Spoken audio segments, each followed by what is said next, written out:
I believe that self-discipline is the definition of self-love. When you love yourself, you'll be able to spread that more and help other people. We just don't love each other, ourselves enough. Rise and shine, it's espresso time. I wake up every morning. Espresso keep me going. I wake up every morning. So let's start your day off right together. Over to you, Will Smith. Also, if you want to learn how to have confidence like Will Smith and other successful entrepreneurs, check out my 254 series. The link is in the description below, and it's free. I was excited about taking a shot. The fact that it was so strange, you know, as an artist, it was fun to get out on that limb and hoping it doesn't break under your feet. I believe that self-discipline is the definition of self-love. That when you say that you love yourself, that means that you have behavior towards yourself that is loving. It's like you say to yourself, hey man, look, I know you want to eat that pizza and it'll be really good, you know, but I can't let you eat that, man, because if you eat that pizza, you're going to feel like, you know, and I love you too much to let you eat that. And I think the word discipline has kind of gotten a bad name. We think about it in terms of punishment. I'm not talking about discipline in that way. I'm talking about discipline in the sense that you forego immediate pleasure for the exchange of long-term self-respect. Self-love is when you say to yourself, oh, man, look, I know you and that girl got a real connection. I know y'all vibe, but that's your girl's cousin. So I love you too much to let you do that. Self-love is, hey, look, I know you got a test on Monday, you know, and I know you really want to go out with your friends. It's Saturday night, you want to go out, but if you fail that test, you're not going to feel good about yourself. You know, I love you too much to let you go out tonight. Self-discipline is self-love. If you want to be happy, you have to love yourself, which means you have to discipline your behavior. The road to sustained happiness is through disciplining your behavior. Self-love comes from doing difficult things. Self-love comes from doing things that you think are beyond your comfort zone, that you're not capable of doing, and just getting up and trying to do it. That's when you love yourself. When something is easy and you win, you actually don't feel that great about yourself. If you were to go and run a race against 3-year-olds and you won, great, yeah, you won. You might even post about it on Instagram, but you don't love yourself. You don't feel good about yourself because you played small, because it was easy, because you were expected to win, because it was inside your comfort zone. When you play inside your comfort zone always, you don't love yourself. It comes from doing difficult things. That's how you build respect. That's how you build credibility. It's how you build self-love for you. Forget about how other people respect or look at you. It's how you feel about yourself. That's the game. And that comes from doing difficult things. So if you ran a race against 3-year-olds and you won, great. Who cares? You don't feel great about yourself because you were expected to win. But if you ran a race against Usain Bolt and he ran backwards on one leg, he would still probably destroy you. But you should feel great about yourself because you did the thing when it was hard to do the thing. You might have lost to Usain Bolt, but you got in the race against him. That's how you build self-love. When you tie your self-respect, when you tie your self-worth, when you tie your self-love to the effort that you put in on a daily basis, that's when you start to win. When you tie your self-love to winning, to getting results, you lose. When you tie your self-love to how many likes you have on Instagram or views or subscribers on YouTube, you lose. It's about the effort. Are you putting in the effort every day? Because if you are proud of your effort on a daily basis, I promise you, you are going to crush it. But if you are only proud of yourself when you win, here's what's going to happen. You're only going to take on small things. You're going to play small your entire life because you're only going to take on projects that you have a pretty high chance of winning at. Because that's how you have love for yourself.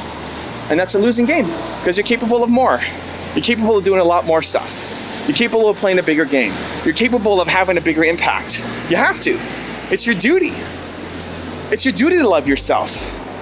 When you love yourself, you'll be able to spread that more and help other people. And so how do you love yourself? It comes from doing difficult things. It comes from when your heart's beating like crazy and you're scared and it's some big project and you say, I'm gonna try. I'm gonna try to do that scary thing. I'm gonna try to record a video in public where people may be watching you. Doesn't mean your video has to be great. Chances are it's gonna suck. But you tried, and you should feel great about yourself. I'm here on this tour. One of my greatest fears right now, of all time actually, is disappointing people. I hate disappointing people. It's my greatest fear of all time. I don't want to disappoint people. The idea that I would get in front of a group and disappoint them is life-shattering to me. I hate that. I hate wasting people's time. And so I'm on this tour right now. I'm in San Francisco. I'm doing 23 cities over 90 days, and I'm scared. Because I'm scared I'm gonna disappoint people. And it's not just one event. I get to get up every 4 days and potentially disappoint people again. Your heart goes boom, boom, boom, boom, boom, you have to do it. And now just the fact that I'm out doing it, regardless of if we have amazing results or not, just me doing it, just me trying it, makes me feel great about myself. And so you need to find the same thing for you. What is a challenge that is worthy of you? That if you got up and every day tried your best, you would eventually win at it. That you're not going to tie your self-respect to you crushing it immediately. If you get a victory right away, you should have started it 3 years ago. If you get up and you make a YouTube video and it's your first one and it's amazing, you actually suck. Like, you should have started that video 3 years ago. You're supposed to suck at the beginning. You always suck at the beginning. Any new skill that you want to learn, you're not going to be very good at it at the start. That's how it's supposed to work. But if you tie your self-respect, your self-worth, your self-love to you getting up and doing work every single day that makes you proud, that says, I am proud of myself today for the effort that I put in. I guarantee you, you will not just love yourself, you will produce amazing things for yourself, for your family, and for the world. Now I've got a really special bonus clip that I think you're gonna enjoy, but before that, question of the day, I wanna know, what are you gonna do today to make yourself proud? Let me know in the comments below. I love being self-aware. I suck at a lot of things. I just don't think about them. Like, I can't read for I interrupt people when I interview them 24/7. Everybody's super pissed on the internet about that. Not good, because I already know what the person's saying. I can't help it. I'm sorry. There's plenty of things that I'm not good at. I love self-awareness. It's kept me so happy. Like, you know, I'm not upset at myself that I'm selfish in certain areas. That's human. I think that we just don't love each other, ourselves enough. I think I don't know whose perfection I'm trying to live up to. Like, like silly things, like people getting on me for biting my nails. Gives a like, people are just critiquing themselves all day long. As a young model, my confidence was tugged at and pulled in all different directions. I struggled to achieve true confidence.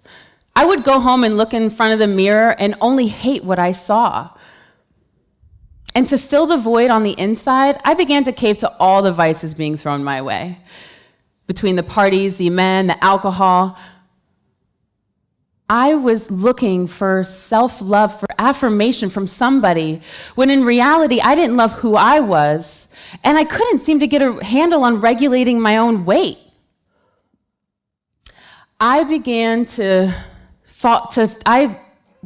face my insecurities head on. And instead, I was filling my life with temporary fixes. I, like so many young women, have struggled to love who I am.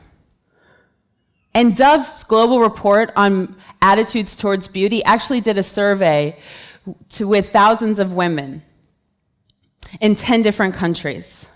And you know what the most striking result was? That only 2% of women find themselves beautiful. 2%. We need to work together to redefine the global vision of beauty.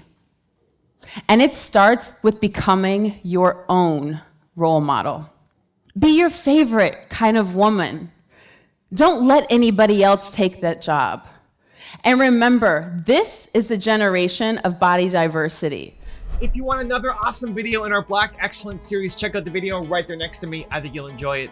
Continue to believe, and I'll see you there.